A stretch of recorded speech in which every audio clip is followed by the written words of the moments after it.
Case में गिरफ्तार अरविंद केजरीवाल को दिल्ली की राउज एवेन्यू कोर्ट ने 6 दिन की ईडी की रिमांड पर भेज दिया है। अब 28 मार्च को दोपहर 2 बजे उन्हें दोबारा राउज एवेन्यू कोर्ट में पेश किया जाएगा।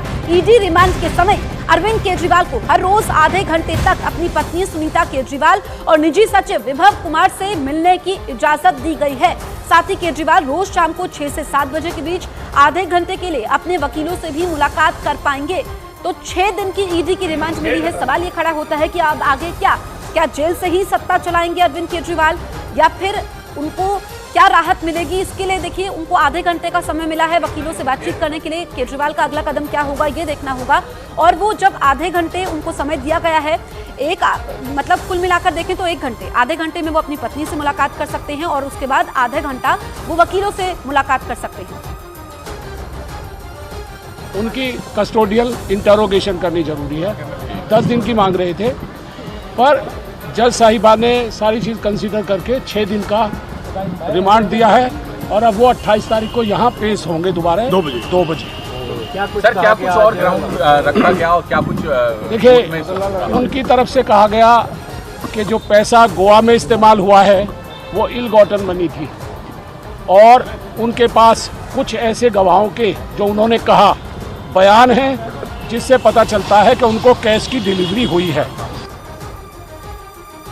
गिरफ्तारी और कोर्ट से रिमांड पर भेजे जाने के बाद आम आदमी पार्टी का गुस्सा फूट पड़ा। सूत्रों के मुताबिक रिमांड के मुद्दे पर दिल्ली की राउज एवेन्यू कोर्ट में दोनों पक्षों के बीच जोरदार बहस हुई।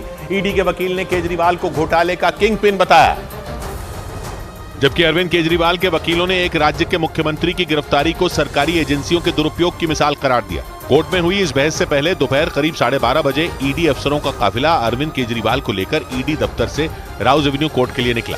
ईडी की गाड़ियां दंदनाते हुए अदालत की तरफ दौड़ती दिखाई दी। आम आदमी पार्टी के कार्यकर्ताओं के प्रदर्शन को देखते हुए ईडी दफ्तर और कोर्ट के बाहर भारी संख्या में पुलिस और आरएएफ के जवान तैनात कर दिए गए। कोर्ट पहुंचने के बाद ईडी के अफसर अरविंद केजरीवाल को लेकर सीधे जज के सामने पहुंच गए। इस दौरान कोर्ट के गलियारे से गुजरते हुए केजरीवाल का एक वीडियो सामने आया जिसमें 10 से 12 ईडी अधिकारी उन्हें कोर्ट रूम की तरफ ले जाते नजर आए।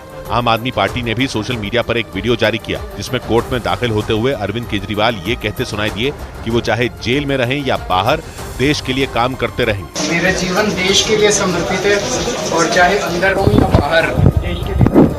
इसके बाद राउज एवेन्यू कोर्ट में अरविंद केजरीवाल और ईडी के वकीलों के बीच जबरदस्त बहस शुरू हुई। एक दूसरे पर आरोप और प्रत्यारोप लगाने शुरू कर दिए।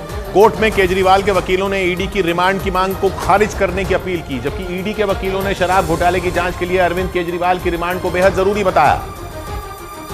मतलब ये कि ईडी के वकीलों ने अरविंद केजरीवाल की रिमांड के लिए पूरी ताकत लगा दी। ईडी ने दिल्ली के शराब घोटाला मामले में मुख्यमंत्री अरविंद केजरीवाल को मास्टरमाइंड बताया। ईडी के वकील ने इसके लिए अंग्रेजी के किंग पिन शब्द का इस्तेमाल किया। इसके साथ ही ईडी ने दावा किया कि इस केस से जुड़े कई इलेक्ट्रॉनिक सबूत पहले ही मिटा दिए गए थे। घोटाले से जुड़े तथ्य छिपाने के लिए कई सारे मोबाइल फोन तोड़े गए थे। हालांकि इसके बाद अरविंद केजरीवाल के वकील अभिषेक मनु सिंघवी ने यह दलील दी कि इस मामले में अरविंद केजरीवाल को गिरफ्तार करने की जरूरत नहीं थी। इसके बाद कोर्ट में ईडी ने दलील रखी कि रिश्वत के बदले दिल्ली में आबकारी नीति में मनमाने बदलाव किए गए थे। ईडी ने कोर्ट को बताया कि 2 बार कैश ट्रांसफर भी किया गया, जबकि कोर्ट में अरविंद केजरीवाल की तरफ से कहा गया कि इस पूरे मामले से अरविंद केजरीवाल का कोई लेना देना ही नहीं है। यह भी कहा गया कि मुख्यमंत्री की गिरफ्तारी गैर कानूनी तरीके से की गई। कोर्ट के ऑर्डर के मुताबिक 28 मार्च दोपहर 2 बजे तक अरविंद केजरीवाल को ईडी कोर्ट में पेश करेगी। तब ईडी बताएगी कि अब तक की जांच में क्या प्रगति हुई और आगे क्या करना है। अरविंद केजरीवाल से जो पूछताछ की जाएगी वो सीसीटीवी कैमरों की निगरानी में होगी। पूछताछ की फुटेज को सुरक्षित रखा जाएगा। सीआरपीसी की सेक्शन 41D के तहत आरोपी अरविंद केजरीवाल को अपने वकील मोहम्मद इरशाद और विवेक जैन से शाम 6 से 7 बजे तक मिलने की इजाजत दी गई है। ईडी रिमांड के समय अरविंद केजरीवाल को हर रोज आधे घंटे तक अपनी पत्नी सुनीता केजरीवाल और निजी सचिव विभव कुमार से मिलने की इजाजत मिली है।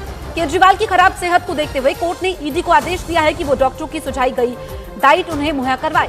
ऐसा नहीं करवा पाने की हालत में उनको घर का खाना खाने की इजाजत होगी।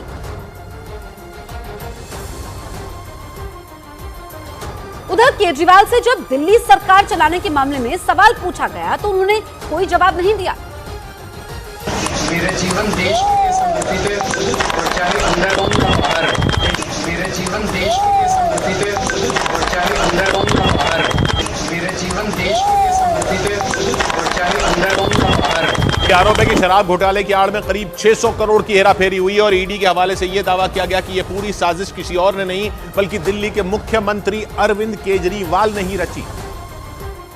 और ईडी के मुताबिक अरविंद केजरीवाल ने ही दिल्ली की शराब नीति में बदलाव करके करोड़ों के घोटाले की नींव रखी। इसी वजह से ईडी ने केजरीवाल को इस शराब घोटाले का किंग पिन माना।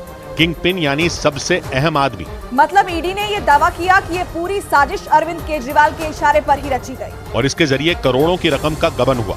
ईडी ने दावा किया कि इस पूरे खेल में मनीष सिसोदिया और संजय सिंह भी बराबरी के हिस्सेदार थे। हालांकि ईडी के मुताबिक इस घोटाले में अरविंद केजरीवाल ने सीधे सीधे हिस्सा नहीं लिया, बल्कि इसके लिए उनके राइट हैंड माने जाने वाले विजय नायर को काम पर लगाया गया था। ईडी के मुताबिक विजय नायर ने अरविंद केजरीवाल के कहने पर न सिर्फ नीतियों में तोड़ मरोड़ का खाका तैयार किया, बल्कि लोगों को डरा धमकाकर उनसे उगाही का सारा काम भी वही देखता था। और ईडी के मुताबिक इसी विजय नायर के जरिए दिल्ली के सीएम अरविंद केजरीवाल और उनके सहयोगियों तक 330 करोड़ से ज्यादा की रकम पहुंची। दावे के मुताबिक इसके लिए बाकायदा पूरी प्लानिंग की गई थी। और ईडी की जांच में यह आरोप लगाया गया कि दिल्ली की नई शराब नीति के जरिए करोड़ों के घोटाले की पटकथा अरविंद केजरीवाल के घर पर ही लिखी गई थी।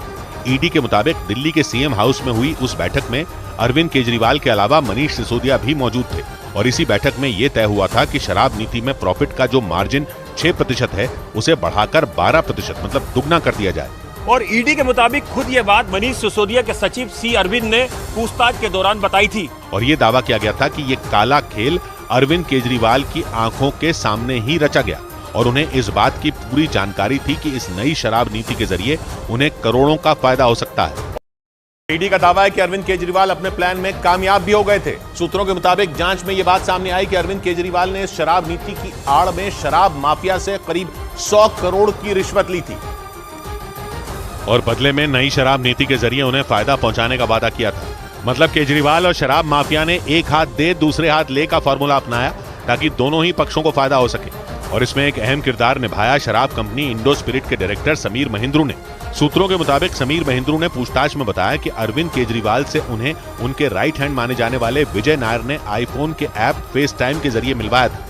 उनके मुताबिक इस बातचीत के दौरान केजरीवाल ने यह भी कहा था कि विजय नायर उनका भरोसेमंद है और वही उनसे आगे की डील करेगा। मतलब अरविंद केजरीवाल ने खुद ही विजय नायर को शराब घोटाले से जुड़ी डील करने की आजादी दी थी और ईडी के मुताबिक उसी के जरिए 100 करोड़ की रिश्वत के रास्ते खुले। ईडी के सूत्रों का दावा है कि केजरीवाल ने नई शराब नीति में बदलाव करने के बदले में 100 करोड़ रुपए की रिश्वत मांगी थी। उधर आम आदमी पार्टी ने केजरीवाल की गिरफ्तारी के खिलाफ दिल्ली में प्रदर्शन का ऐलान किया है। सुबह 10 बजे आपके नेता और विधायक शदीद पार्क को जाएंगे, विरोध प्रदर्शन करेंगे। आप ने इंडिया गठबंधन में शामिल पार्टियों से इसमें शामिल होने की अपील की है। साथ ही आम आदमी पार्टी ने 25 मार्च को होली का कार्यक्रम स्थगित कर लोगों से मिलने का प्लान बनाया है। 26 मार्च को आम आदमी पार्टी प्रधानमंत्री आवास का घेराव करेगी।